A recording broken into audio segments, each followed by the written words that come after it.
Be warned, this video will contain spoilers. Wednesday Season 2 Part 1 really didn't hold back, throwing twist after twist before leaving us hanging with one of the most intense mid-season endings the show has given us so far. Across the first 4 episodes, we see Wednesday pulled into yet another dark mystery. 2 murders, a stalker breathing down her neck, and a personal battle with her own powers. After pushing herself too far, she hits a severe psychic burnout, temporarily losing her abilities and having to go back to classic, boots-on-the-ground sleuthing. That path leads her straight to Willow Hill Psychiatric Hospital, where she discovers the LOIS program, the Long-Term Outcast Integration Study, a scientific initiative designed to study and control the powers of outcasts. But things spiral in the finale of Part 1. Wednesday and her Uncle Fester unleash chaos at Willow Hill, freeing every patient in a desperate bid to confront the Avian, the shadowy figure controlling the Ravens. And that's where one of the season's biggest reveals hits. The Avian is none other than Judy, Dr. Fairbairn's assistant. The twist packs an even bigger punch when we learn Judy is the daughter of Augusta Stonehurst, the very founder of the LOIS program. Actress Heather Matarazzo, who plays Judy, revealed she actually shot that shocking reveal on her first day on set. According to her, Judy's arrogance and fixation on gaining, and surpassing, her father's approval blinded her to Wednesday's threat.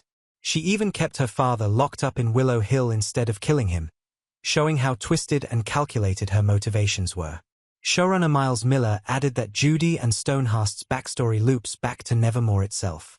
Stonehurst once worked there as a science teacher, but, because he lacked abilities, he was always treated as an outcast even among outcasts.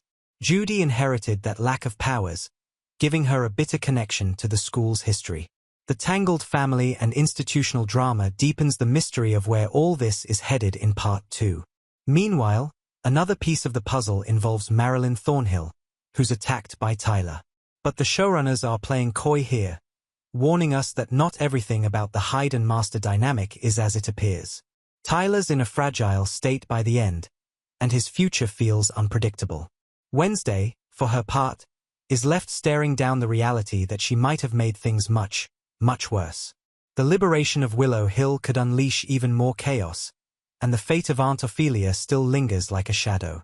Netflix has already teased that Part 2, coming September 3rd, will open with Wednesday in a coma before she wakes to face the fallout. And while the co-creators haven't confirmed it, there are hints that Christina Ricci Thornhill could return. The conflicts between normies and outcasts are only intensifying, and Nevermore's walls are starting to feel more like a pressure cooker than a sanctuary. If Part 1 was about solving a mystery, Part 2 is setting up to be about surviving the storm that mystery unleashed. What do you think? Did you see the Avian twist coming, or did it completely blindside you? And what's your theory about Tyler's fate? Drop your thoughts in the comments. I want to know who you think is pulling the strings when Part 2 drops.